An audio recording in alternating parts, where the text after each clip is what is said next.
వాడిని తలుచుకుంటే సుముహూర్తం అవుతుంది. ఇప్పుడు నువ్వు వచ్చావుగా, అందువల్లే ఈ కాలము పవిత్ర కాలం, కళ్యాణకాలం సుముహూర్తం అయ్యింది.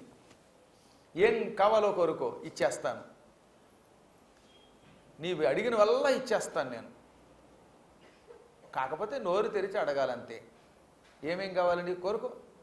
వరచేలంబులో, మాటలో, ఫలములో, వన్యంబులో, గోవులో, హరులో, కాంచనమో, విమృష్టాన్నంబులో, భూములో, కరులో, గ్రామములో, నికేతనములో.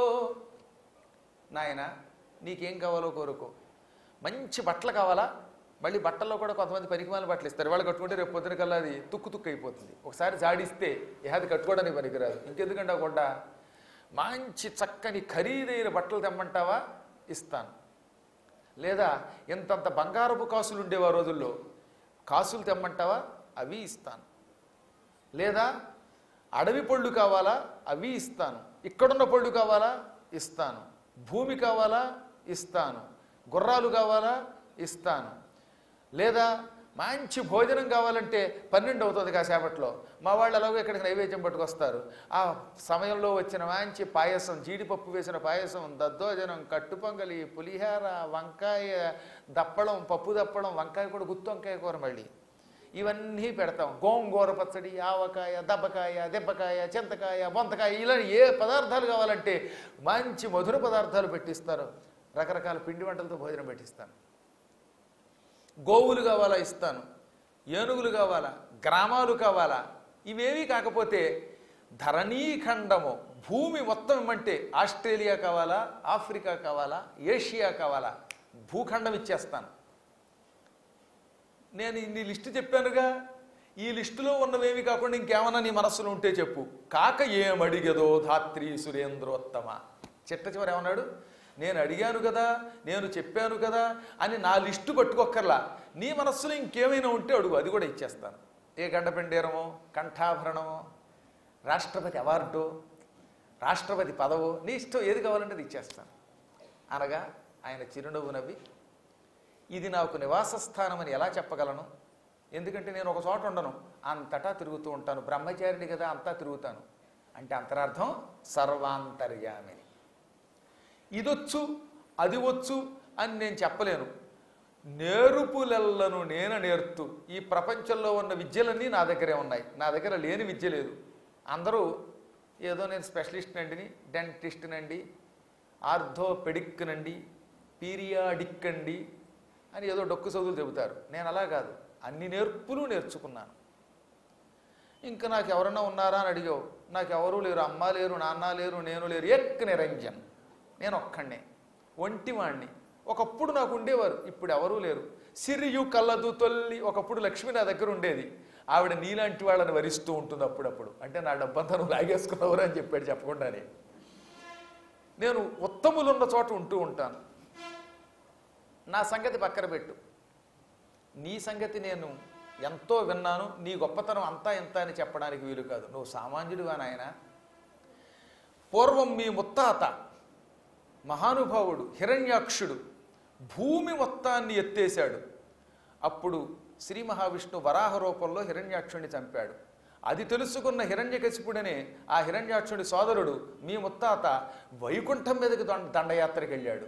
అప్పుడు విష్ణువు వాడిని జయించలేక వాడి ముక్కుల్లో దూరిపోయాడు. వాడి హృదయంలోకి వెళ్ళిపోయాడు ముక్కులోని గాలి ద్వారా. ఈ మాట అంటున్నది విష్ణు అండోయ్.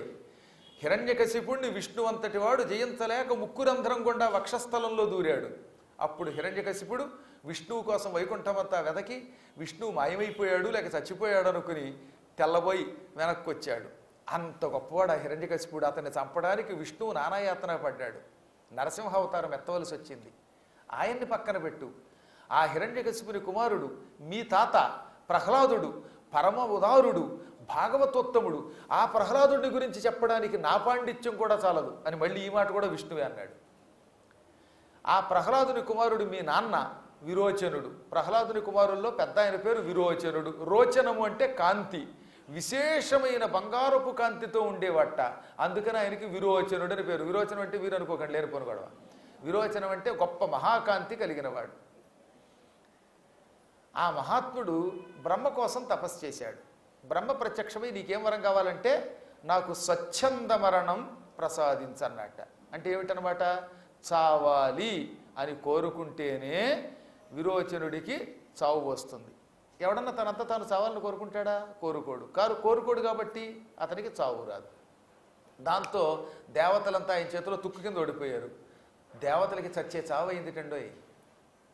అప్పుడు దేవతలంతా బ్రహ్మ దగ్గరికి వెళ్ళి, బ్రహ్మదేవ, ఈ విరోచనుడు దేవతలందరినీ జయించాడు, వాడికి చావు రాదు, తనంత తాను కోరుకుంటే కానీ చావుడు వాడు, వాడిని ఎలా చంపాలి, వాడికి ఆ వరం ఇచ్చి మాకంతా సత్య చావు తెచ్చిపెట్టామంటే బ్రహ్మ అన్నాడు, వాడు చాలా ఉత్తముడు, వాడిని చంపవలసిన అవసరం మీకు లేదు, అయినా వాడు మిమ్మల్ని జయించాడు కనుక వాడిని మీరు జయించాలనుకుంటున్నారు.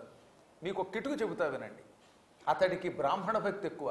ఆ బ్రాహ్మణ భక్తి వల్లే నేను వాడికి ఆ వరం ఇచ్చాను. మీరు వాడిని చంపాలంటే బ్రాహ్మణ వేషంతో వాడిని వంచండి అన్నాడు.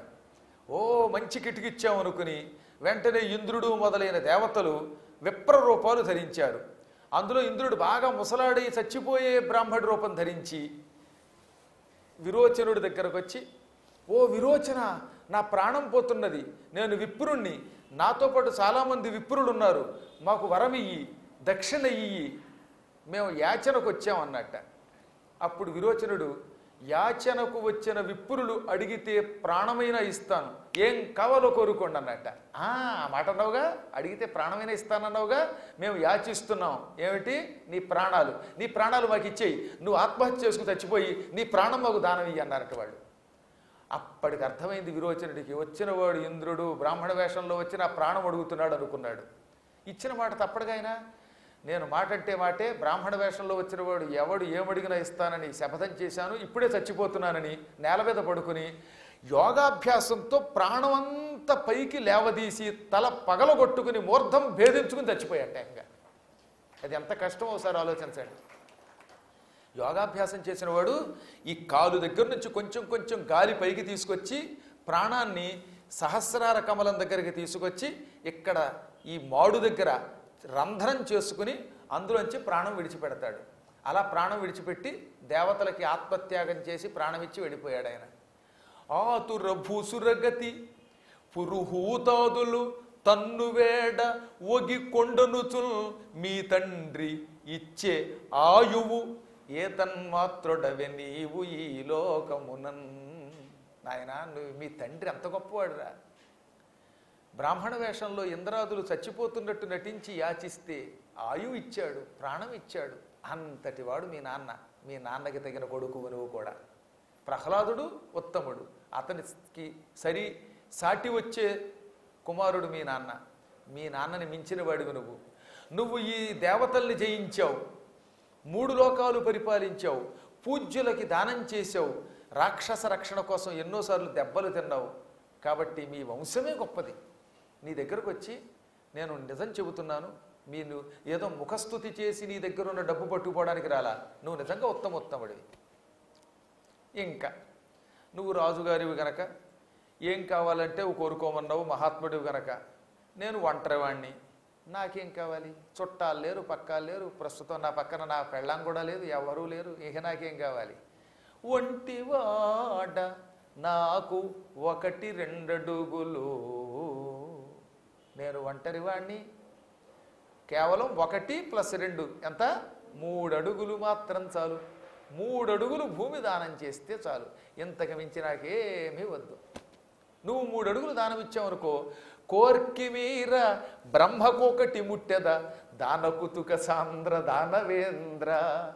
నా కోరిక తీరేలాగా 3 అడుగులు నువ్వు దానం చేస్తే బ్రహ్మగారి పిలకని పట్టుకోగలను నేను. అర్థమైందిగా మీకు? బ్రహ్మ దాకా వ్యాపిస్తాను, బ్రహ్మలోకం దాకా పోతాను నేను అని చెప్పాడు పాపం. పైకి అర్థం ఏమిటి? 3 అడుగులు ఇస్తే నాకు బ్రహ్మానందం అని అర్థం. బ్రహ్మకోకటి ముట్టిదంటే బ్రహ్మలోకానికి వెళ్ళినంత ఆనందం పొందుతాను, 3 అడుగులు చాలని ఒక అర్థం. నువ్వు నిజంగా 3 అడుగులు ఇస్తే బ్రహ్మలోకం దాకా మొత్తం వ్యాపించి అంతా లాగేస్తాను రా అని ఉన్నదొన్నట్టు చెప్పాడు ఆయన. అప్పుడు ఆయన తెల్లబోయి, ఎంత ముచ్చటగా పలుకుతున్నావయ్యా బాబు నువ్వు, అసలు నీ మాటలు వింటూ ఉంటే మంత్రాల్లో ఉన్నాయి, నీలాంటి కుర్రాడు అడిగితే ఏదైనా ఇవ్వాలి, కానీ నువ్వు అమాయకుడివి. వసుధాఖండము వేడితో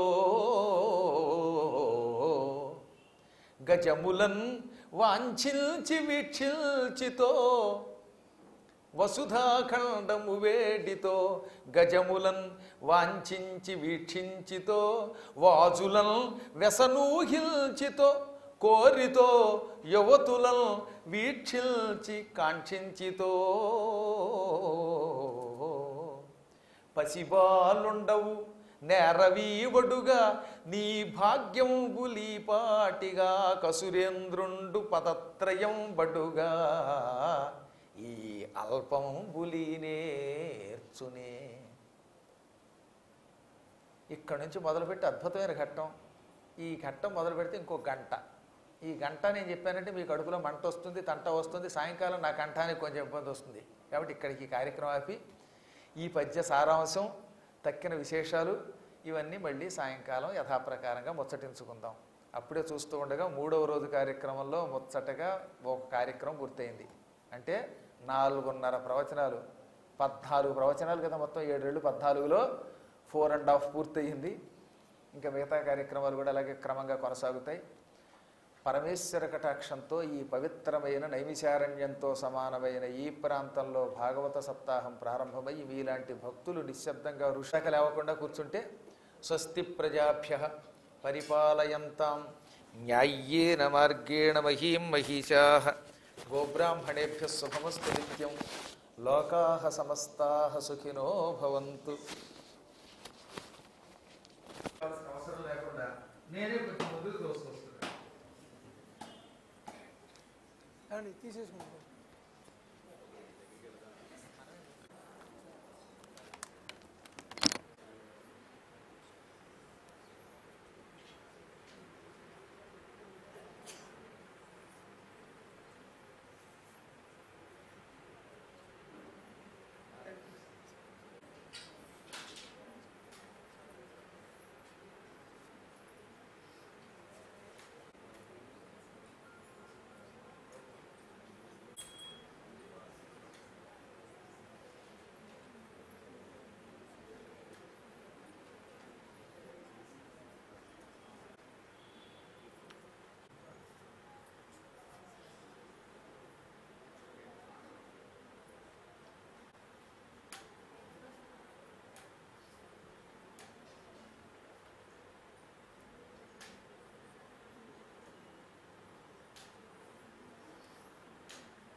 హరి తప్ప చక్రం విడిచేవాళ్ళు ఉండరు అని రాక్షసులు పళ్ళు పటపట కొరికి విష్ణువుకేసి వస్తూ ఉంటే ఆయన అదృశ్యమైపోయాడు. కొండతో సైతంగా అదృశ్యమైపోయాడు. ఇంకా కొండ పోయిందిగా, వాళ్ళ మొహం మండిపోయింది.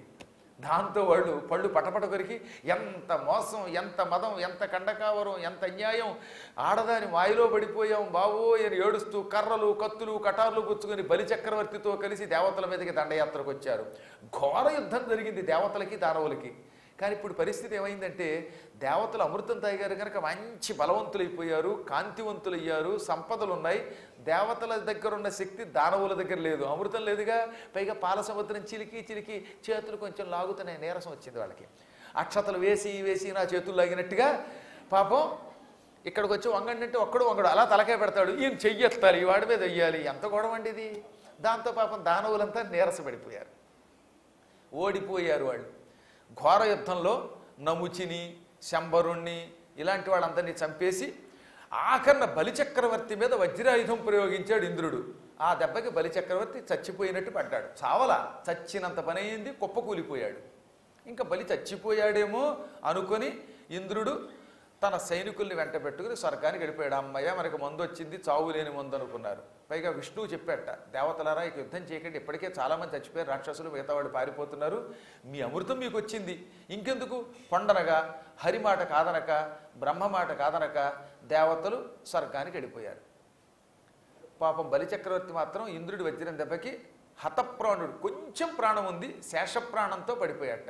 అలా స్పృహ తప్పి ఇంచుమించు చచ్చిన శవంలా కదలకుండా ఉన్నాడు.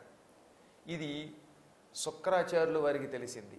ఈ బలిచక్రవర్తి నా శిష్యుడు, నేను భృగువంశుణ్ణి, భృగుపుత్రుణ్ణి, నా శిష్యుడిని కాపాడడం నా ధర్మం అనుకుని శుక్రాచార్యులు వారు తాను తన మిత్రులు మొత్తం భార్గవులు అంటారు, వాళ్ళంతా భృగువు యొక్క సంతానం. ఈ భార్గవులందరినీ వెంటబెట్టుకొచ్చాడు. చచ్చిపోయి కదలకుండా ఉన్న బలిచక్రవర్తి మీద కమండల జలం జల్లాడు. టక్కలు లేచి నిలబడ్డాడు బలి.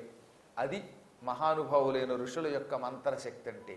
శుక్రుడు ఎంత తపస్శాలి కాకపోతే మృత సంజీవని వంటి విద్య కలిగినవాడు కాబట్టే ఆ నీళ్లు చల్లగానే మొత్తం పోయిన ప్రాణం తిరిగి శరీరంలోకి వచ్చి ఆరోగ్యంగా దృఢమైన అందమైన శరీరంతో బలిచక్రవర్తి లేచి నిలబడ్డాడు. అప్పుడు ఆయన గురువుగారి కాళ్ళు పట్టుకుని, గురుకృప ఉంటే చచ్చినవాడు బతుకుతాడని అర్థమైంది నాకు, నా రక్షణ భారం మీదన్నట్ట. నాయన, నన్ను నమ్మి నేను ఏం చెప్పినా చేసేవంటి నిన్ను మళ్ళీ ఇంద్రసింహాసనం మీద కూర్చోబెడతాను, నన్ను మాత్రం తిరస్కరించకు అంటే ఈ రోజు నుంచి నా భారం మీది, మీరే నా గురువు, మీరేం చెప్పినా చేస్తానన్నాడు. బలిచక్రవర్తి చేత విశ్వజిత్తు అని ఒక గొప్ప యాగం చేయించాడు ఆయన. శుక్రాచార్యుడు బలి మీద ఉన్న అభిమానంతో విశ్వజిత్ యాగం చేయించాడు. ఆ యాగం ఎంత గొప్పదో తెలుసా? ఆ యాగం పూర్తవగానే, పూర్ణాహుతి అవగానే అందులో నుంచి సాక్షాత్తు విష్ణువు యొక్క మరొక రూపం ధన్వంతరి బయటకు వచ్చాడు. వచ్చి ఒక పెద్ద రథం ఇచ్చాట. ఈ రథం నిప్పుల్లో తిరుగుతుంది, నీళ్లల్లో తిరుగుతుంది, ఆకాశంలో తిరుగుతుంది, గాలిలో తిరుగుతుంది, నేల మీదైనా వెళ్ళగలదు, కొండల మీద తిరగలదు, దీనికి తిరుగులేదు. అప్రతిహత రథం ఇది. ఈ రథం ఉండగా నీకు అపజయం ఉండదు. ఈ రథంతో నువ్వు ఎక్కడికైనా వెళ్ళగలవు. ఇదిగో ఈ రథం ఇచ్చాను, ఇదిగో నీకు ఒక కోదండం ఇస్తున్నాను. ఈ కోదండం చక్రం వల్ల కూడా విరగదు. విష్ణు చక్రం తగిలినా ఈ కోదండం మాత్రం, ఈ విల్లు మాత్రం విరగదు. దీంతోపాటు ఎన్ని బాణములు వేసినా తరగని అక్షయ తూణీరాలు ఇస్తున్నాను. అంటే వెనకాతలో ఒక అమ్ముల పొది ఉంటుంది. ఈ అమ్ముల పొదిలో 4 బాణాలు ఉంటాయి, కానీ ఎన్ని బాణాలు తీసినా మళ్ళీ 4 వస్తాయిట. ఓ బాణం తీస్తే మళ్ళీ ఇంకో బాణం వస్తుందన్నమాట. ఎప్పుడు 4 ఉంటాయి. మీరు ఎన్ని తీయండి మళ్ళీ 4 ఉంటాయి. దానికి అక్షయ తూణీరము, తరగని బాణములు కలిగినటువంటి అమ్ముల పొది. ఈ కథ వినగానే చాలా కాలం క్రితం ఒక కుర్రాడు వచ్చాడు నా దగ్గరికి. గురువుగారు, ఎన్ని బాణాలు తీసినా తరగని బాణాలు వస్తాయంటారు కదా, ఓ బాణం తీస్తే ఇంకో బాణం వస్తుందని చెప్పారు కదా, అలా ఏటీఎంలోంచి ఎంత డబ్బు తీసినా మళ్ళీ డబ్బు వచ్చేందుకు ఏమైనా ఏటీఎం కార్డు వచ్చే మంత్రం ఉంటే చెప్పండి అన్నాడు వాడు. మాయిదారి తెలివితేటలు. ఏటీఎం కార్డు ఒకటి రావాలట మంత్ర ప్రభావంతో, అది అలా పెట్టినప్పుడల్లా డబ్బు వస్తూ ఉండాలట. ఒరే, అలాంటి మంత్రాలు ఉండవరా? ఉన్నా నీకేమో, నీకు ఇచ్చే బదులు ఆ కార్డు నేనే వాడుకుంటా కదా, వెళ్ళిరారా అన్నాను. ఈ కలియుగంలో మానవులకు అలాంటి మంత్రాలు ఇస్తే చాలా ప్రమాదం కదా. మొత్తం బ్యాంకులోని ఏటీఎంలో వీడే కార్డు పెట్టి అన్ని లాగేస్తే మిగతా వాళ్ళు ఏమైపోతారు. ఈ అక్షయ తూణీరాలు ఒక కవచం కూడా ఇచ్చాడు. ఈ కవచం ధరిస్తే నీ శరీరమును వజ్రం కూడా ఏమీ చెయ్యలేదు అని రకరకాల వరాలు ఇచ్చి ఆ యజ్ఞపురుషుడు అదృశ్యుడైపోయాడు. ఇప్పుడు శుక్రాచార్యుడికి నమస్కరించి దక్షిణ ఇచ్చి మీ ఆశీర్వచనంతో స్వర్గం మీదకి దండయాత్రకి ఎడతానన్నాడు. అసలు నీ వెనకాతలు రాక్షసులు కూడా అక్కర్లేదు, నువ్వు ఒక్కడివే స్వర్గాన్ని జయిస్తావు, నీకు ముహూర్తం పెట్టామన్నారు వాళ్ళు. ఒక శుభముహూర్తం పెట్టారు. ఈ శుభముహూర్తంలో బలిచక్రవర్తి స్వర్గం మీదకి దండయాత్రకి వెళ్ళి శంఖం ఊదాడు. దాంతో వణికిపోయిన ఇంద్రుడు గురువుగారిని బృహస్పతిని పిలిచి, గురువుగారు, నిన్నగాక మొన్న నా వజ్రం దెబ్బకి చచ్చిపోయాడు అనుకున్నానండి బలిచక్రవర్తి, ఇంతలోనే ఇంత అందమైన బలమైన శరీరం ఎలా పొందాడు, ఈ రథం ఎలా వచ్చింది, వీడు స్వర్గం మీదకి దండయాత్రకి ఎలా వచ్చాడంటే, అప్పుడు గురువుగారు, ఇది వాళ్ళ గురువు శుక్రాచార్యుడి మహిమ, నాకంటే శుక్రాచార్యుడు చాలా గొప్పవాడు. బలిచక్రవర్తి చేత విశ్వజిత్ యాగం చేయించాడు. ఇప్పుడు ఆ భార్గవుల ఆశీర్వచనం అతనికి ఉన్నది. నువ్వు అతనితో యుద్ధం చేస్తే తుక్కు కింద ఓడిపోతావు. అతడు నిన్ను బంధించి చెరసాలలో పెడతాడు. నువ్వు వాడిని జయించలేవు. నువ్వు అమృతం తాగేవు గనక అతడి చేతిలో చావవు గనక ఏం చేస్తాడు అతడు? నిన్ను చెరసాలలో పెడతాడు. మనం యుద్ధం చేస్తే శత్రువునైనా చంపాలి, లేదా శత్రువు చేతిలో చావాలి. అంతేగాని శత్రువు చేత బంధింపబడి అవమానం పాలవడం ఎప్పుడూ మంచిది కాదు. నా మాట విని ఇప్పుడు యుద్ధం మానేసి పారిపోతే మంచిది, లేదా శాశ్వతంగా జైల్లో పడి ఉంటావు. చర్లపల్లి జైల్లో వేసేస్తారు, మళ్ళీ బెయిల్ ఉండదు నీకు అనగానే, ఎందుకులండి ఈ గొడవ అని మొత్తం దేవతలందరినీ వెంట పెట్టుకుని స్వర్గం ఖాళీ చేసి మాయమైపోయారు దేవతలు. ఇంద్రుడితో సైతంగా స్వర్గం విడిచిపెట్టిపోయారట. ఇప్పుడు బలిచక్రవర్తికి ఎదురు లేదుగా, రాక్షసుల్ని వెంట పెట్టుకుని హాయిగా స్వర్గంలో ప్రవేశించాడు. సింహాసనం మీద కూర్చున్నాడు. స్వర్గాన్ని కొద్ది రోజులు పరిపాలించి ఈ స్వర్గ సింహాసనాన్ని తన వారసులకి ఇచ్చి, ఒరే నా బదులుగా మీరు ప్రతినిధులుగా పరిపాలించండి అని చెప్పి తాను మళ్ళీ భూలోకానికి వచ్చాడు. బలిచక్రవర్తి రాజధాని మాహిష్మతీపురం, ఇప్పుడు నర్మదా నదీ తీరంలో ఉంది. మీరు ఓంకార క్షేత్రానికి వెడుతూ ఉంటే ఈ మాహిష్మతి కనపడుతుంది. దాన్ని ఒకప్పుడు కార్తవీర్యార్జునుడు కూడా పరిపాలించాడు. ఆ పవిత్ర స్థలాన్ని రాజధానిగా చేసుకుని బలిచక్రవర్తి పరిపాలన చేశాడు. దానికి సోణపురం అని కూడా పేరు. సోణ అంటే ఎర్రని భవనాలు అక్కడ ఉండేవిట. రక్తము వంటి రంగులో ఉన్న భవనములతో కలిగిన ఆ పురాన్ని సోణపురం అని కూడా అంటారు. బలిచక్రవర్తి అక్కడ పరిపాలన చేశాడు. ఆయనకి పరమబ్రాహ్మణ భక్తి. భృగు మహర్షి యొక్క సంతానమైన శుక్రాచార్యాదుల మీద ప్రేమతో నిత్యం యజ్ఞాలు చేసేవాడు, బ్రాహ్మణుల్ని పూజించేవాడు, దానాలు ఇచ్చేవాడు. అంతకంతకీ బ్రాహ్మణ భక్తి వల్ల, దానం వల్ల బలిచక్రవర్తి ప్రపంచంలో తిరుగులేనివాడైపోయాడు. విప్రభక్తి కలిగిన వాడిని ఎవరూ ఏమీ చెయ్యలేరు. దాంతో అతన్ని ఎవరూ జయించలేకపోయారు. 1000 సంవత్సరములు పరిపాలించేటలా ఆయన. అటు స్వర్గం, ఇటు పాతాళం, ఇటు భూలోకం, 3 లోకాలు పరిపాలించాడు. అతని ఆజ్ఞకి తిరుగులేదు. యజ్ఞాల్లో భాగం కూడా అతనికే వచ్చేసేది. అతని విప్రభక్తి ఆగేంది కాదు. ఇలా ఉండగా ఒకనాడు కశ్యప ప్రజాపతి అప్పుడప్పుడు తన భార్యలు చూడడానికి వాళ్ళ ఇంటికి వెడుతూ ఉంటాడు. ఆయన కశ్యపుడు అని ఒక ప్రజాపతి ఉన్నాడు. ఆయనకి దక్షుడి కూతుళ్ళు 13 భార్యలు. అదితి, దితి, వినత, కద్రువ, సురస, మానవి, శ్యాన మొదలైన వాళ్ళు మొత్తం 13. అందులో పెద్ద భార్య అదితి. అదితి సంతానమే దేవతలు. రెండో భార్య దితి. ఆవిడ సంతానమే హిరణ్యకశిపుడు, హిరణ్యాక్షుడు, వజ్రాంగుడు. వీళ్ళంతా దితిపుత్రులు, దైత్యులు. ఒకనాడు ఆయన పెద్ద భార్య అదితి దగ్గరకు వచ్చాడు.